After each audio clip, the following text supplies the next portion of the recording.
सब प्रभुलाई अभिवादन। सबैको प्रभुलाई नमस्कार, साष्टाङ्ग दण्डवत। प्रभु भनेको आत्मा, प्रभु भनेको ईश्वर, प्रभु भनेको भगवान, प्रभु भनेको साक्षी, प्रभु भनेको ब्रह्म। आज ब्रह्म यज्ञको क्रममा चौथौं चरणको साप्ताहिक ब्रह्म यज्ञको प्रस्तुतिमा आज चौथौं चरणको प्रसङ्गमा साङ्य शुक्रबार यो तेस्रो र चौथो चरणको साप्ताहिक ब्रह्मयज्ञ हो। भगवान कृष्णको उपदेशलाई लिएर तेस्रो चरणमा साप्ताहिक भगवत गीताबाट प्रस्तुत गरेको हुँ र अहिले पछिल्लो चौथो चरणको साप्ताहिकमा विशेष रूपले उद्धव गीताबाट प्रस्तुत गरेको छु। आज तेस्रो चरण र चौथो चरणको साप्ताहिक दुवैको अर्थात् 14 दिनको निष्कर्ष आज प्रस्तुत गर्दछु।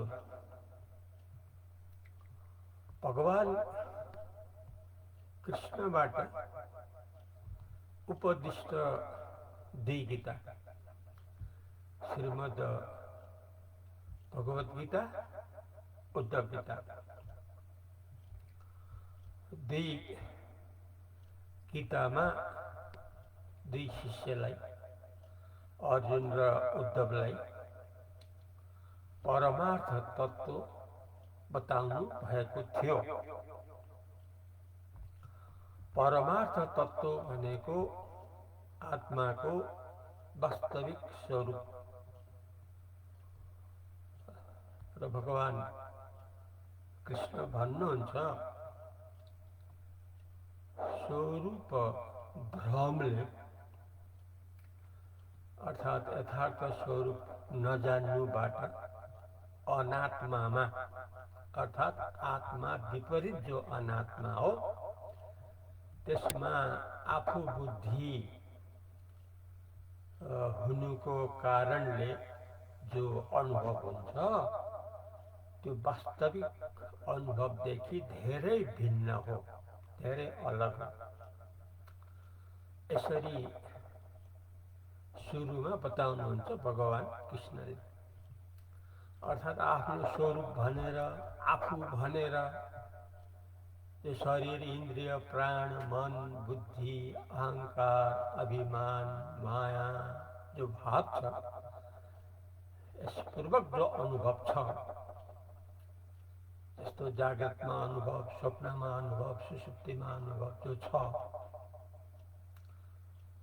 यो जो अनुभव हो यो यथार्थ अनुभवदेखि परको हो, यथार्थ अनुभवदेखि अलग्गै हो, यस्तो बताउनुहुन्छ। त्यसो भए हामी त भ्रममा परेका रहेछौँ, किनभने हामीले त आजसम्म शरीरको अनुभवलाई आफ्नो अनुभव, इन्द्रियको अनुभवलाई आफ्नो अनुभव, प्राणको अनुभवलाई आफ्नो अनुभव, मनको अनुभवलाई आफ्नो अनुभव, बुद्धिको अनुभवलाई आफ्नो अनुभव, अभिमानको अनुभवलाई आफ्नो अनुभव, मायाको अनुभवलाई आफ्नो अनुभव, सारा जागृत अवस्थाको अनुभवलाई आफ्नो अनुभव, स्वप्नको अनुभवलाई आफ्नो अनुभव, सुषुप्तिको अनुभवलाई आफ्नो अनुभव अर्थात् गाढा निद्रा, भुसुक्क निदाउँदा जो केही थाहा हुँदैन त्यस्तो अनुभव। यी सबलाई त आफू आफ्नो भन्दै जन्मेदेखि अहिलेसम्म बुझिआएको, जानिआएको, त्यही अनुसार व्यवहार गर्दै आएको हो। तर भगवान कृष्णले त भन्नुभयो त्यो अनुभव त वास्तविकदेखि त अलग्गै हो। यो जो शरीर आदिको अनुभव छ यो त सत्यको अनुभवदेखि फरक हो, अलग हो भनिदिनुहुन्छ। त्यसो भए त झनै हाँस्छ हुन पर्यो नि। ओहो, आजसम्मको अनुभव त बेकार गएको रहेछ, झुठामा गएको रहेछ, वास्तवमा गएको रहेछ। वास्तविकतादेखि पर त जान सकिएको रहेनछ। किनभने भगवान् कृष्णको सङ्गत नपाएर, भगवद् गीताको सङ्गत नपाएर, उद्धव गीताको सङ्गत नपाएर आजसम्मको अनुभव त बेकार गएको रहेछ। बेकार, खालि जन्म मृत्युको संस्कारमा बलियो भएर रहेछ, खालि सृष्टि प्रलयको संस्कारको बलियो भएर रहेछ,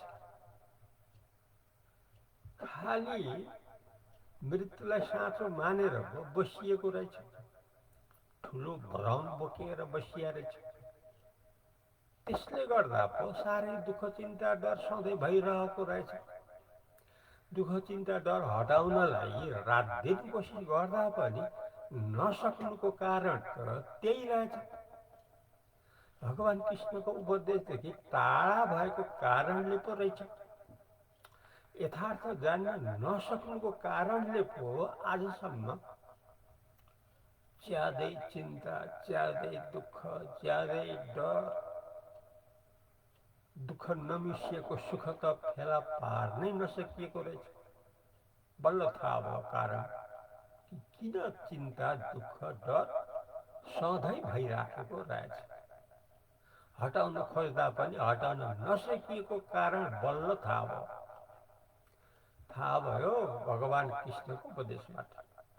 भन्नुहुन्छ, स्वरूप भ्रमले अनात्मामा जो आफू बुद्धि भइराखेको छ त्यो हो वास्तविकतादेखि अलग्गै।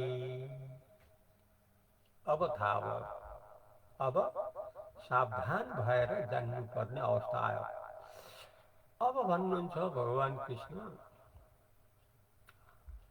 अर्जुनलाई भगवद् गीतामा के भन्नुहुन्छ भने, ईश्वर शरीरमा प्रवेश गरेर रहिरहनु भएको छ सधैँ, अर्थात् चित्तमा ईश्वर प्रतिबिम्बन भएर रहिरहनु भएको छ। अर्थात् ईश्वरको छाया चित्तमा परेको छ। प्रतिबिम्बन छाया चित्तमा प्रतिबिम्बन, ईश्वरको प्रतिबिम्बन चित्तमा। अब त्यो त त्यो ईश्वरको छाया हो शरीरमा परेको, अर्थात् चित्तमा परेको, त्यो त अहङ्कार हो। आजसम्म अहङ्कारलाई त आफू आफू भनेर रहिएको रहेछ। त्यसैले शरीर आदिमा अभिमान गरेर, अहम बुद्धि गरेर, म मेरो बुद्धि गरेर बसिया रहेछ। तर भगवान् कृष्णले भन्नुभयो, के भन्नुभयो?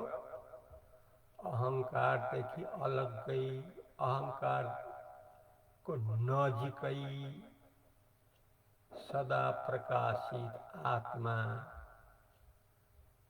रहिराखेको हुन्छ। त्यही आत्मा हो तिमी भनेर अर्जुनलाई जब के भन्नुभयो थियो, समातिहाल्नुभयो। त्यसलाई कुरा बुझिहाल्नु, ए म त अहङ्कार त रहेनछु, अहङ्कारको सन्तान विश्व ब्रह्माण्ड त रहेनछ, म त अहङ्कारदेखि अलग्गै, अहङ्कारको नजिकै सधैँ स्वतः प्रकाशित आत्मा पो आफू निजी रूपमा रहेछु यस्तो लिइहाल्नु। किनभने अर्जुनले निष्काम कर्मको कुरा लिनुभएको थियो। ईश्वर भावबाट काम गर्नु, कर्तव्य भावबाट काम गर्नु, फलेच्छा रहित काम गर्नु, यस्तो त उपदेश त सुरुमा भन्नुभएको थियो भगवान् कृष्णले अर्जुनलाई। त्यसले गर्दा उहाँलाई विवेक प्राप्त भयो थियो। के सत्य हो के झुटो हो छुट्याउने शक्ति त निष्काम कर्मबाट त उत्पन्न उहाँको भइसकेको थियो। जब कृष्ण परमात्माले भन्नुभयो हेर ईश्वरको छाया जो चित्तमा परेको छ जो अहङ्कार हो त्योदेखि अलग्गै तर त्यसको नजिकै प्रकाशित जो आत्मा हो त्यही हो तिमी भनेपछि लिइहाल्नु। अनि भन्नुभयो यसरी लिन हो चित्त शुद्धि, चित्तको शुद्धि। चित्तको अशुद्धि हो अहङ्कारलाई आफू भनेर विश्व ब्रह्माण्डमा झुट्टा रूपले रमाइरहने। शुद्ध चित्त हो आत्माको अनुभव। शुद्ध आत्मा जो अहङ्कारदेखि अलग्गै हो त्यसको अनुभव हो चित्त शुद्धि। यस्तो भन्नुभयो भगवान कृष्णले। अब अर्जुनले आत्माको अनुभव त गरिहाल्नु हो। आत्मा त सधैँको हो, अमर हो आत्मा त।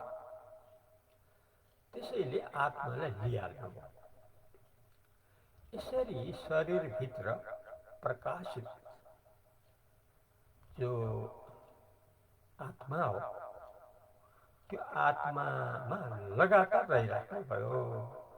लगातार रहिरहनुको नाम हो ईश्वर। यसरी आत्माबाट ईश्वरको अनुभव हुन आयो।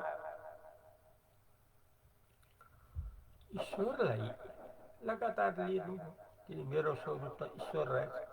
आत्मापूर्वक ईश्वर जान्न हो। मेरो वास्तव स्वरूप त ईश्वर। यसरी दृढ निश्चय गर्नु र भक्तिबाट अर्थात् कर्मबाट भक्ति प्राप्त भयो। भक्ति जो ईश्वरको अनुभव हो अर्थात् आफ्नो स्वरूपको जो अनुभव हो त्यो अनुभव आफ्नो शुद्ध स्वरूपले लिइरहँदा त लगातार भगवानमा आफ्नो चित्त आकारित भइराख्यो। लगातार भगवानमा चित्त आकारित भइराख्यो। आकारित भएपछि त भगवानको अनुभव भयो नि त। यसरी आफ्नो स्वरूपबाट अर्थात् भक्तिबाट भगवानको अनुभव हुन आयो। अब भगवानको अनुभव हुन आएपछि त म त भगवान रहेछु नि त। भगवानदेखि म त अलग रहेन छु।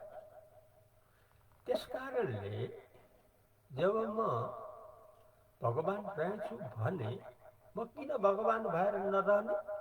रहिहाल्नु भयो भगवानको। अब यहाँ दुईटा छैन।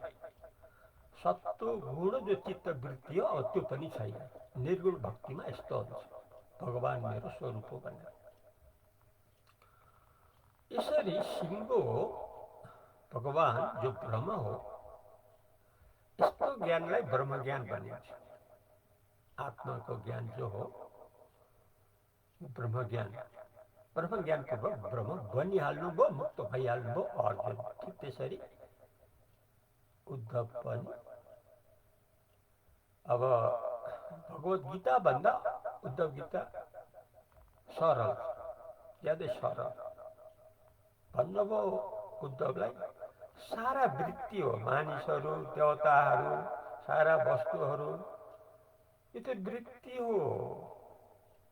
वृत्तिको स्वरूप त आत्मा हुन जान्छ किनकि वृत्ति त रहिराख्दैन, लामो छोटो मात्रै हो। त्यसले साराको स्वरूप आत्मा हो। तिमी आत्मा हो।